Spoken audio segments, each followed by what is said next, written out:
So we have Christopher Wray here in this whole weird thing about an FBI investigation and the pedophiles and the Olympics with the girls, and they were covering it up, the FBI was. And with everything going on that they don't care about, it just seemed odd to me that they would even cover this. Like, we're going to have a hearing on pedos? Is it snowing in hell today that I didn't know about? To ensure that that occurs. So that's partial answer to your question on that one. General Horowitz, did any of the FBI employees or agents involved in this case deliberately misrepresent any facts to you in your investigation? He's asking Horowitz to pretty much confirm Wray. And Wray just cuts him a glance over to the side. They're not buddies. Like, are we on the same page? Because I can't give you a full look, because I'm pretty sure that the look you're going to give back to me is F off. I'm just going to give you a side glance, because I'm not sure what's going to come out of your mouth.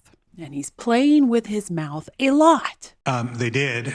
We found both that the person who wrote the report that Ms. Maroney testified about falsely testified to us about what he did in connection with that report, as well as other matters that we asked him about. And Special Agent in Charge Abbott made false statements to us about the steps he took in 2015 when these allegations came in, but also about his job-seeking efforts with the U.S. Olympic Committee. Did these deliberate... And he's pretty calm. He's gated, a little bit of stress, normal, but he's not playing with his mouth. He's not playing with his hands. He certainly ain't looking over at Ray like, are we on the same page? Are we buddies? misrepresentations reach the level of criminal violation? Well, we found that they violated criminal law sufficiently that what we do at that point is make the referral to prosecutors to assess them, because that's who needs to make the decision whether or not there will be charges brought. So he's giving you what they did. They did the recommendation to the prosecutors. And it's almost like a smile, like, I did my job. He's very relaxed on it. No crime in my alley. Dr. Ray, what happened next? Well, as Inspector General Horowitz said, those were referred to the prosecutors over at the Justice Department, and they're the ones that made the decision. As I understand it from Inspector General Horowitz's report, the prosecutors at the Justice Department on two separate occasions, both in...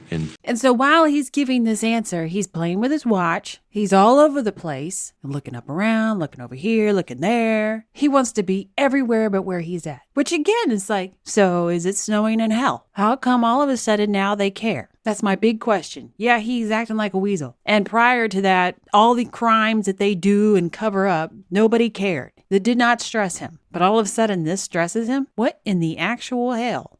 2020 and then again in 2021 declined to prosecute, but I really would defer to the Justice Department for those. And then you see him. He'll get it away from me. It's over there. It's the Justice Department. They did it. It was them. It's not me. Are you personally aware or professionally aware of any facts or circumstances that would lead to that decision? I am not. Well, it is outrageous, and I am sorry, because I have a great faith in this Attorney General. Literally pumping his lips as he goes through this. It is outrageous.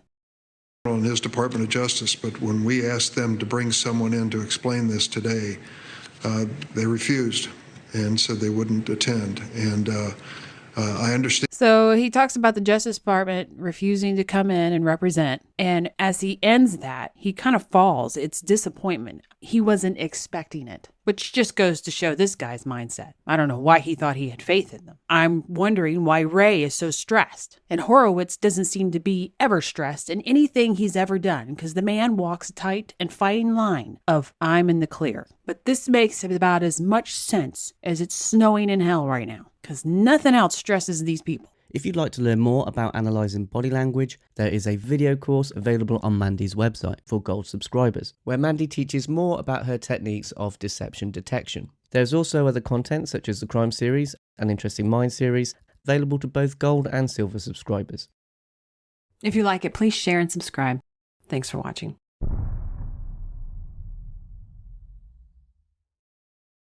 I would like to thank the sponsor of this video, Fero. Fero is one of the few cryptocurrency projects that I respect. Unlike most other cryptocurrencies, Fero is focused on safeguarding your financial privacy without compromising on trustlessness, which means no third parties are required, and transactions are private by default. Fero also has an exciting roadmap to look forward to. Features such as Instant Send, where payments can both be sent and confirmed within seconds.